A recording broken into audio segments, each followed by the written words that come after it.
Olá, meus irmãos, um dia de muita paz para todos nós. Hoje, exatamente 13 de junho de 2025, estamos nós reunidos para estudarmos a obra A Gênese. Vamos iniciar fazendo a nossa prece de gratidão. Vou pedir para o nosso irmão Tarcísio fazer a prece e logo depois o nosso irmão Augusto, a gente faz uma rápida recapitulação, Augusto, do que nós estudamos para adentrar. Lembrando que no livro A Gênese nós estamos na uranografia geral, estamos estudando, iniciamos o tema matéria, lemos o item 3 e 4 e hoje vamos dar continuidade no item 5, tá? Estudando sobre a matéria. E a semana passada nós demos uma boa entrada, explicando o que se entende por matéria e estamos começando agora no texto caminhar para o fluido universal. E quando tudo que a gente olha no universo já é, se a gente vê tudo aquilo que é matéria, já é uma transformação, já não é a matéria elementar primitiva, né? Vamos orar? Tu ora pra gente, Tarcísio? Oremos. Amado Mestre Jesus, queremos te agradecer, Senhor, por mais um dia com saúde, mais um dia de oportunidade de estudo, porque sabemos, Pai, como é importante para nós, ainda filhos rebeldes, temos tanto para melhorar, onde vemos tantas dificuldades no nosso dia a dia, de entender e seguir as tuas leis, mesmo estudando, mesmo praticando, ainda vacilamos, Senhor.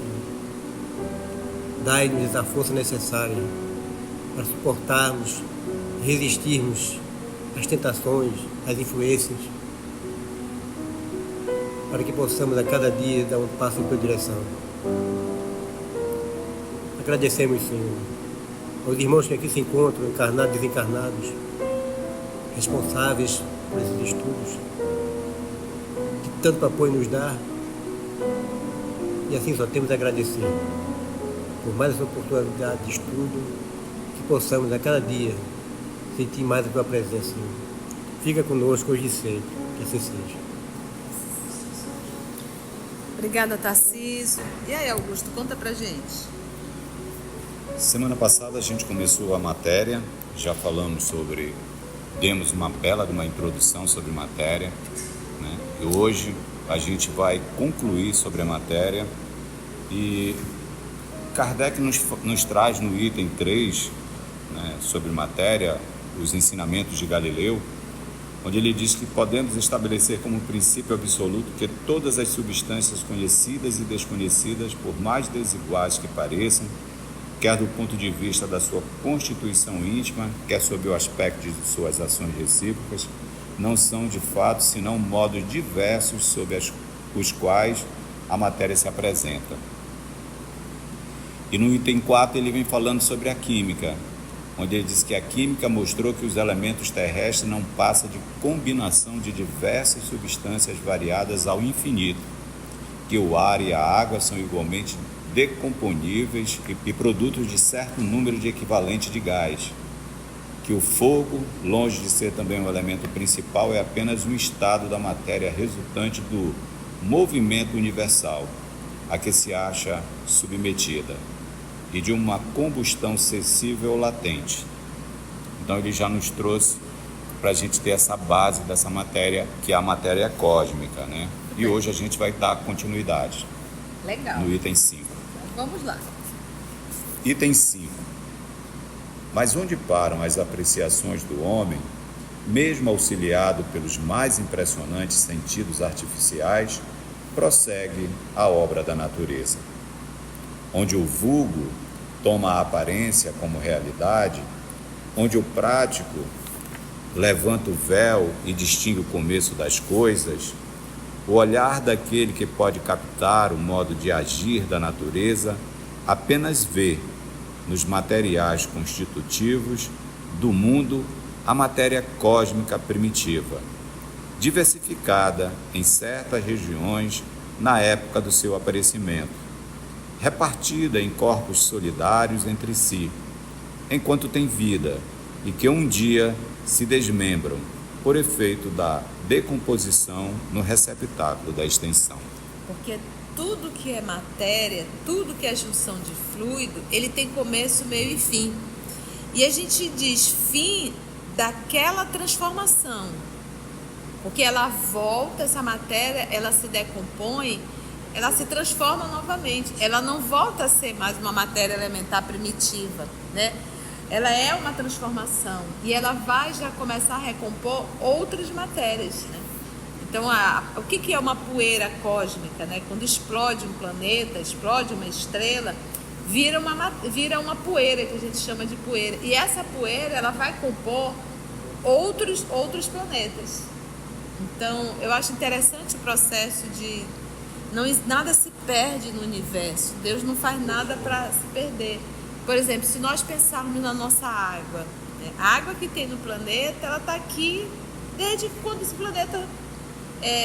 a água começou a chegar aqui, né? Que foram os meteoros, né? Que foram trazendo cristais de água, trazendo para o nosso planeta, e foi bombardeado por milhões de anos até formar. Então a água que está aqui, o próprio calor, né, faz com que ela vá evaporando, ela se concentra na atmosfera, vira nuvem, novamente volta a água para cá.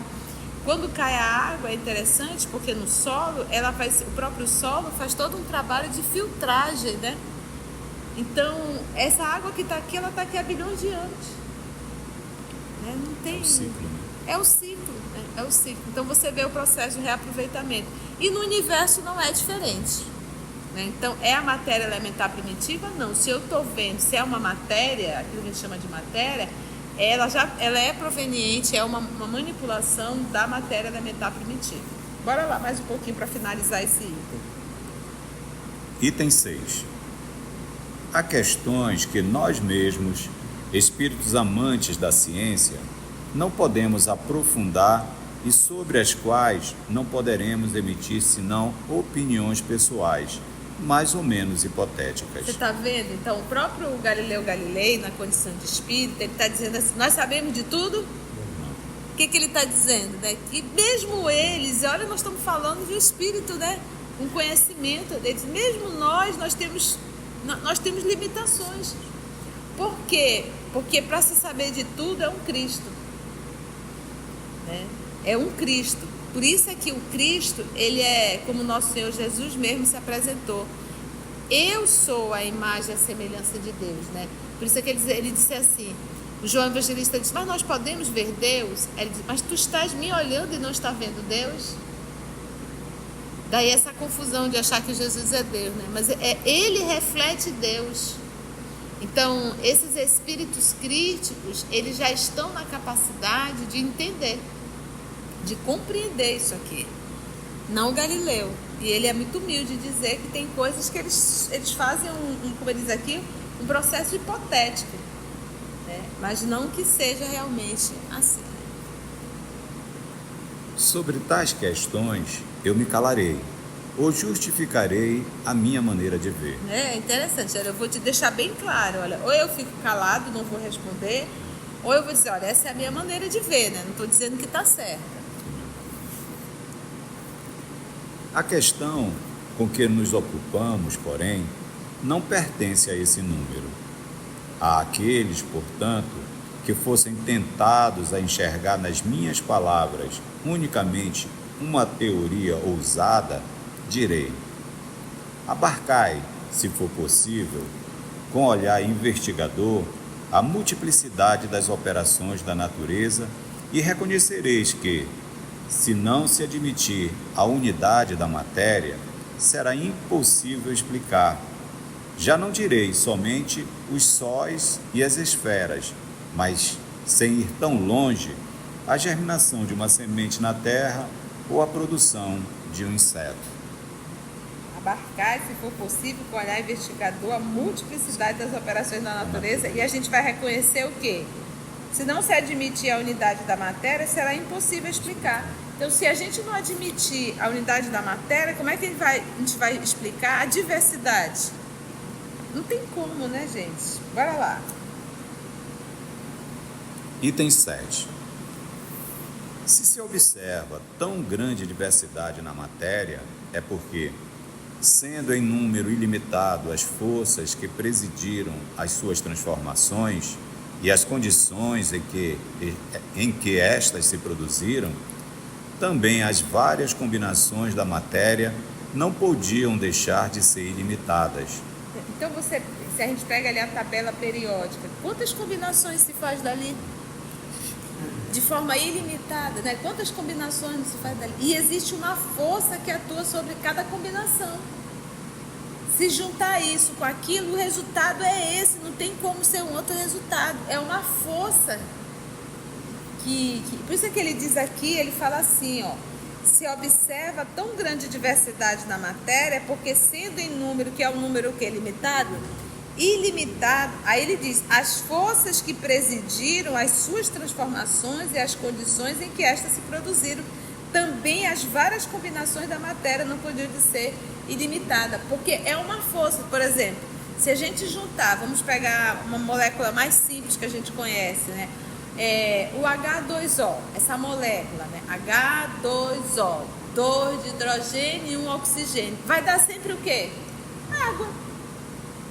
É uma força que atrai, que é uma lei, né? É uma força, é uma lei que atrai, e que a junção do hidrogênio com oxigênio, 2 de hidrogênio e 2 de oxigênio, vai dar sempre água.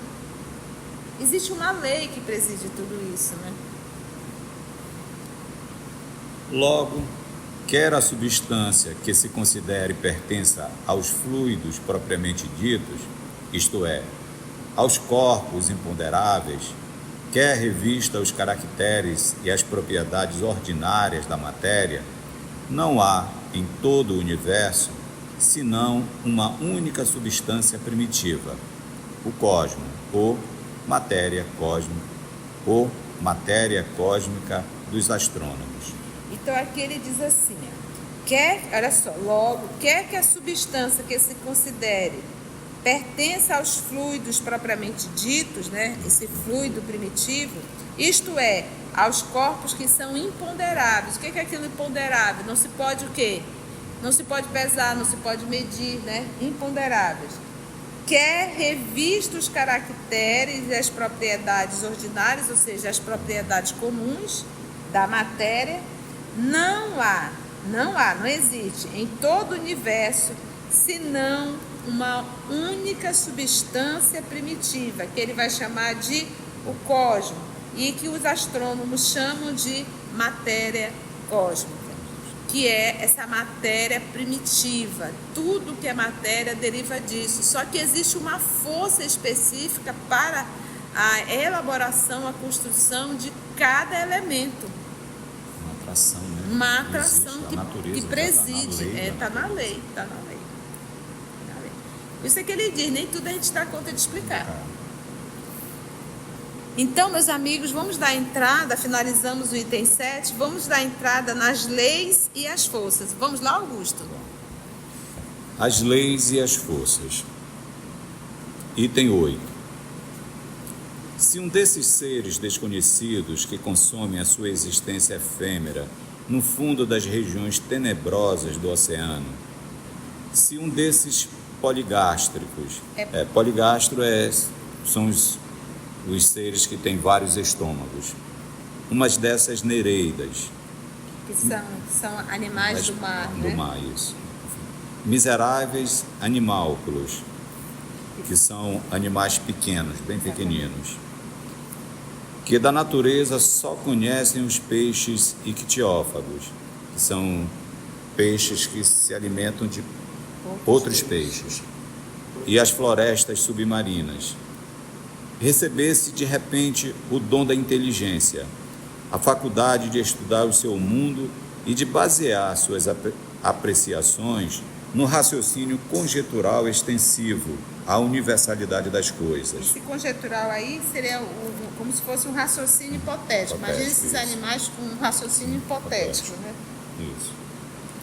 Que ideia faria da natureza viva que se desenvolvem no meio por ele habitado e do mundo terrestre que escapa ao campo de suas observações.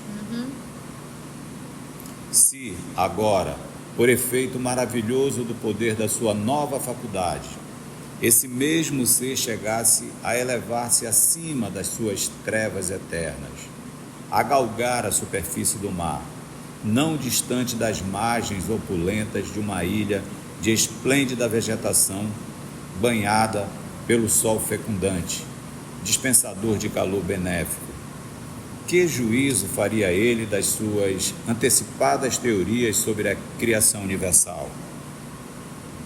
Não as baniria de pronto, substituindo-as por uma apreciação mais ampla, relativamente tão incompleta ainda quanto a primeira? Esta é a imagem, ó homens, da vossa ciência toda especulativa. E aí tem uma nota de Kardec falando dessa ciência que está... Porque, gente, realmente, o livro é do século XIX. E na época existia realmente uma ciência bastante especulativa, porque nós não tínhamos, inclusive, aparelhos específicos para entrar nesse mundo micro, né? Aí a nota de Kardec, ele diz assim, tal é também a situação dos negadores do mundo dos espíritos. Então ele fez uma analogia, existe todo um universo micro, e aí pelo fato da pessoa não ver, não conhecer, isso quer dizer que não exista?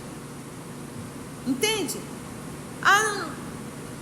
Não existe, por quê? Porque eu não vi, não vejo, ninguém conhece isso. Quantas vidas existem na Terra que a gente nem imagina, e existe. Mesmo micro, né? Então ele diz, dos negadores do mundo dos espíritos, quando após se haverem despojado do envoltório carnal, contemple os horizontes desse mundo que se desdobram à sua vista. Compreendem, então, como eram vazias teorias com que pretendiam tudo explicar exclusivamente por meio da matéria. Entretanto, esses horizontes ainda lhes ocultam mistérios que só sucessivamente lhes são desvendados, à medida que se elevam pela depuração. Desde, porém, os seus primeiros momentos no outro mundo, veem-se forçados a reconhecer a própria cegueira e como se achavam longe da verdade, né? Aquilo que eu sempre digo, não acredito, eu digo, não tem problema, você vai morrer um dia e você vai se deparar com a realidade que nós estamos conversando agora. Vamos lá no item 9.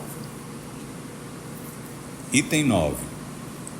Vindo, pois, tratar aqui da questão das leis e das forças que regem o universo, eu, que apenas sou, como vós, um ser relativamente ignorante em face da ciência real, a despeito da aparente superioridade sobre os meus irmãos da Terra... Eu acho que ainda é Galileu Galilei. Ainda é Galileu. Galileu. Advinda da possibilidade de estudar problemas naturais que lhes são interditos na posição em que se encontram, trago por único objetivo dar-vos uma noção geral das leis universais, sem explicar em detalhes o modo de ação e a natureza das forças especiais que lhes são dependentes. Então é o que ele está dizendo, eu vou falar para vocês dessas forças e dessas leis, mas de forma en passant. Eu não vou mergulhar muito. Item 10. Há um fluido etéreo que enche o espaço e penetra os corpos. Então, eu gosto sempre de fazer essa analogia. Há um fluido etéreo que enche o espaço e penetra os corpos, né? Então, visualiza um grande oceano. E todos nós mergulhados nesse oceano. Essa água seria esse fluido elementar primitivo, né? E que todos nós estamos mergulhados. Aqui nós temos esse fluido e nós damos característica a ele, que é resultado dos nossos pensamentos. Quando eu oro por alguém, que eu elevo meu pensamento a Deus, eu também manipulo esse fluido e direciono a alguém. Quando eu tenho ódio de alguém, eu manipulo esse fluido, me envolvo desse fluido de ódio, ou seja, eu mesmo me contamino e direciono para esse alguém. Vai pegar no outro, esse fluido vai envolver? vai, porque se eu estou com tanto ódio, o que o outro fez, né? Se o outro tiver feito realmente o mal, ele está submetido a isso. Ele vai receber esse fluido. Só que isso faz mal tanto para o outro quanto para a própria pessoa. Então imaginemos todos nós mergulhados. E a responsabilidade com os nossos pensamentos, porque nós somos co-criadores. Esse fluido é o éter, ou matéria cósmica primitiva, geradora do mundo e dos seres.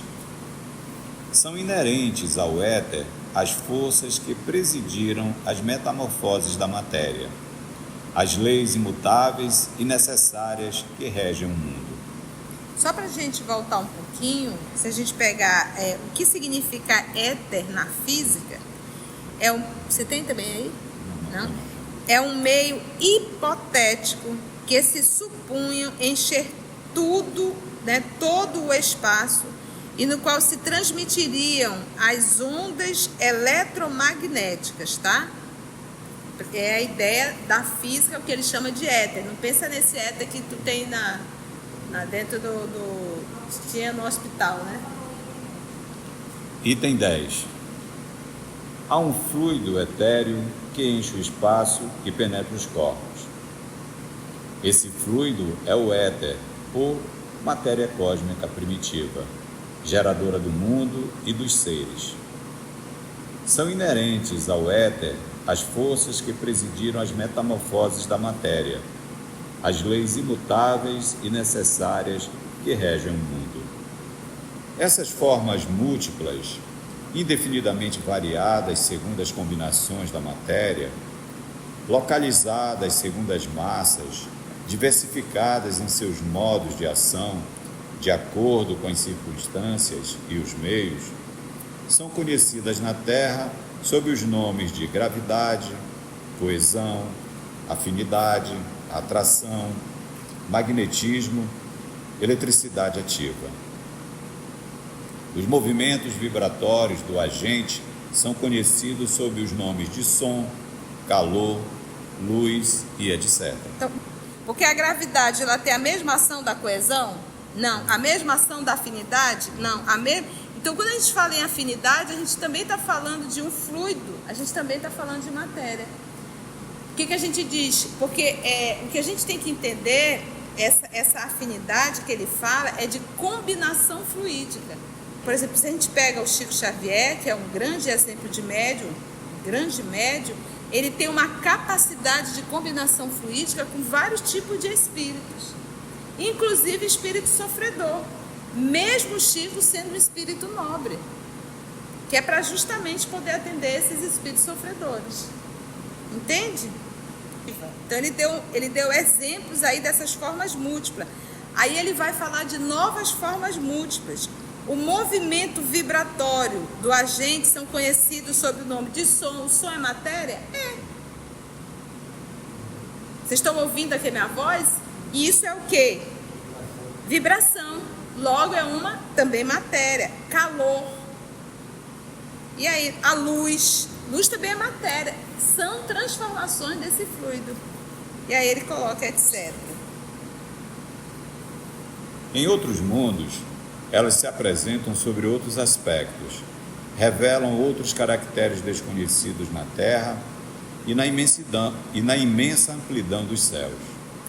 Forças em número indefinido se têm desenvolvido em escala inimaginável, cuja grandeza somos tão incapazes de avaliar quanto o crustáceo no fundo do oceano, para apreender a universalidade dos fenômenos terrestres. E aí tem uma nota 44 e nota de Allan Kardec. Deixa eu ler essa nota. Então vocês estão vendo, gente, o que ele está querendo dizer? Em um outro planeta, a base elementar é a mesma? É o mesmo fluido. Mas a matéria lá manipulada é a mesma daqui? Não. Nota de Allan Kardec. Só nos reportamos ao que conhecemos, porquanto, do que escapa à percepção dos nossos sentidos, não compreendemos mais do que compreende o cego de nascença acerca dos efeitos da luz e da utilidade dos olhos. É possível, pois, que em outros meios O fluido cósmico tem propriedades, seja suscetível de combinações de que não fazemos nenhuma ideia, facultando percepções novas ou outros modos de percepção. Não compreendemos, por exemplo, que se possa ver sem os olhos no corpo e sem luz. Quem nos diz, porém, que não existam outros agentes que não a luz, aos quais são adequados organismos especiais? Se escurecer tudo aqui, a gente tem como ver? Não. Mas isso em outro planeta, deve existir uma forma que mesmo no escuro eles conseguem enxergar. Ninguém sabe. Kardec aqui levantando o tópico, né? A vista sonambúlica, que não é detida nem pelos obstáculos materiais, nem pela obscuridade, né? Então, o médio sonambúlico, ele está aqui, ele consegue enxergar o que está acontecendo na casa dele nesse momento, ele estando aqui. É isso que ele está dando exemplo. A dupla vista. Que ele entra no prazo sonambúlico, né? A vista sonambúlica, que não é detida nem pelos obstáculos materiais, nem pela obscuridade, nos oferece um exemplo disso. Suponhamos que, num mundo qualquer, os seres sejam normalmente o que só excepcionalmente o são, os nossos sonâmbulos, né? Então, o que a gente chama aqui olha, é um médium, uma pessoa especial, é um sonâmbulo, de repente em outros lugares isso é um processo natural. Entende? Eles, sem precisarem da nossa luz, nem dos nossos olhos, verão que não podemos ver. Dá-se o mesmo com todas as outras sensações. As condições de vitalidade, de percepção, as sensações e as necessidades variam de conformidade com os meios, né? Vamos lá, para o finalzinho do item 10. Ora, assim como só há uma substância simples, primitiva, geradora de todos os corpos, porém diversificada em suas combinações, também todas essas forças dependem de uma lei universal diversificada em seus efeitos e que, pelos desígnios eternos, foi soberanamente imposta à criação, para lhe imprimir harmonia e estabilidade. Item 11. A natureza jamais se encontra em oposição a si mesma. Uma só é a divisa do brasão do universo. Unidade e variedade. Legal, né? A unidade é a mesma e variedade infinita. Remontando à escala dos mundos, encontra-se a unidade de harmonia e de criação, ao mesmo tempo que uma variedade infinita no imenso jardim de estrelas. Percorrendo os degraus da vida, desde o último dos seres até Deus, torna-se evidente a grande lei de continuidade.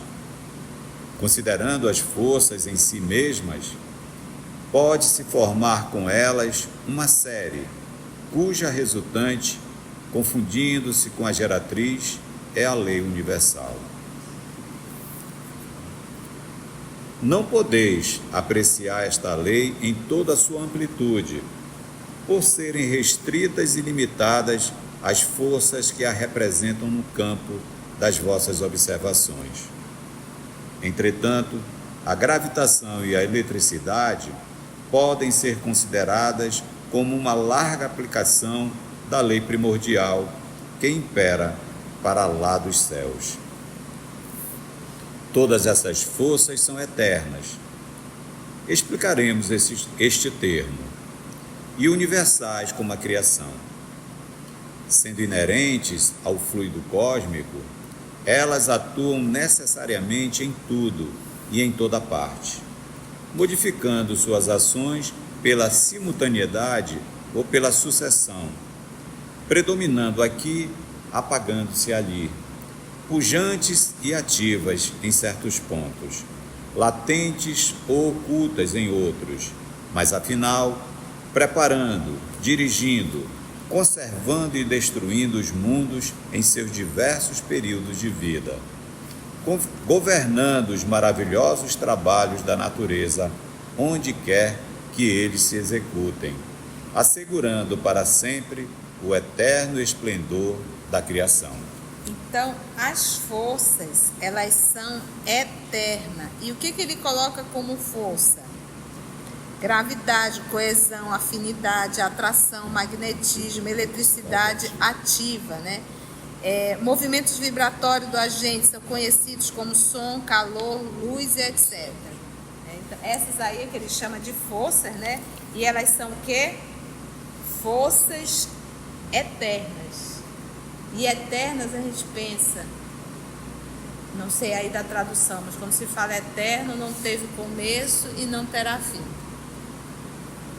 Complexo, né? Por isso que ele falou, vamos explicar aí de forma ampassando, mas deu pra gente entender. Eu acho que se a gente conseguir entender um pouco dessa matéria elementar primitiva, eu acho que esse assim seria as palavras-chave desse capítulo, né?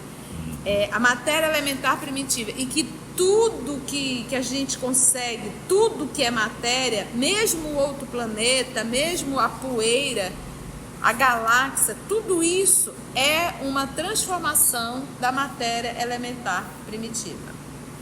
Tamo junto? Foi bom, gente? Se você chegou até aqui o final, deixa seu comentário. É muito importante a gente poder ler o teu comentário. Não esqueça de curtir para que possa divulgar a página. Dá o seu like, né? E, se possível, faça a sua inscrição no nosso canal e toca o sininho. Porque quando você toca o sininho, o YouTube avisa para você quando o EOS publicar um novo estudo. Então, receba um grande abraço da família EOS Manaus. Antes de orarmos em agradecimento, vamos ouvir algumas considerações da tia que destacamos neste estudo para a reflexão dos ensinamentos. Vamos aos destaques da tia? O Cristo, ele é como nosso Senhor Jesus mesmo se apresentou. Eu sou a imagem e a semelhança de Deus, né? Por isso é que ele disse assim, o João Evangelista disse, mas nós podemos ver Deus? Ele disse, mas tu estás me olhando e não está vendo Deus? Daí essa confusão de achar que Jesus é Deus, né? Mas ele reflete Deus. Então, esses espíritos críticos, eles já estão na capacidade de entender, de compreender isso aqui. Não o Galileu. E ele é muito humilde de dizer que tem coisas que eles fazem, como ele diz aqui, um processo hipotético, né? Mas não que seja realmente assim. Eu gosto sempre de fazer essa analogia. Há um fluido etéreo que enche o espaço e penetra os corpos, né? Então, visualiza grande oceano.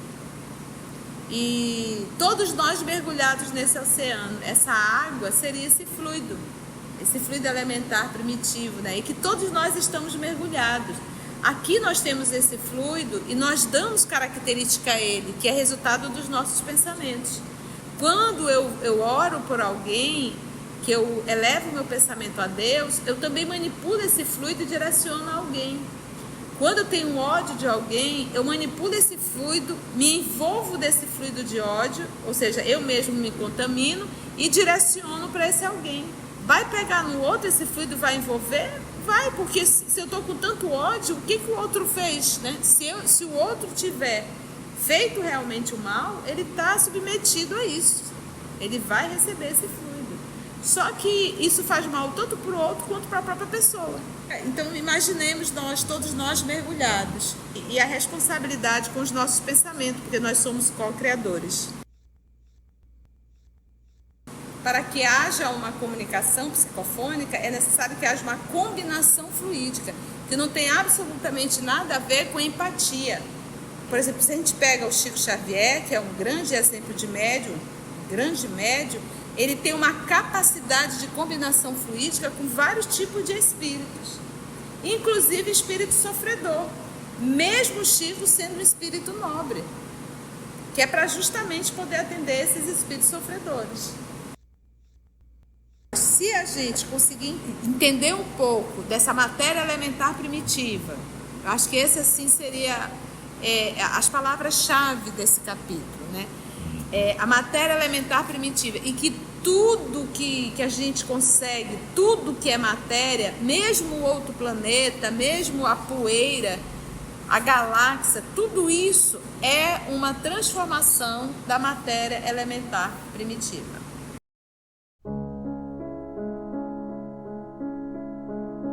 Assim, concluindo o nosso estudo de hoje e agradecendo o nosso Mestre Jesus por mais este momento de aprendizado, vamos orar? Então, assim, agradecemos a Deus, nosso Pai, por mais uma oportunidade que nos foi dada de estudo e de reflexão. Graça te damos, Senhor, que assim seja. EOS Manaus. Estudando para servir ao Cristo. Visite nosso site em www.eosmanaus.org. No YouTube, procure o canal EOS Manaus. Participe do nosso grupo no Facebook. No Instagram somos @EOS Manaus. Escute e estude na Rádio Manaus de Estudos Espíritas. Estamos, também, em diversas plataformas de áudio. Procure EOS Manaus, no seu aplicativo preferido. EOS Manaus. Estudando para servir ao Cristo.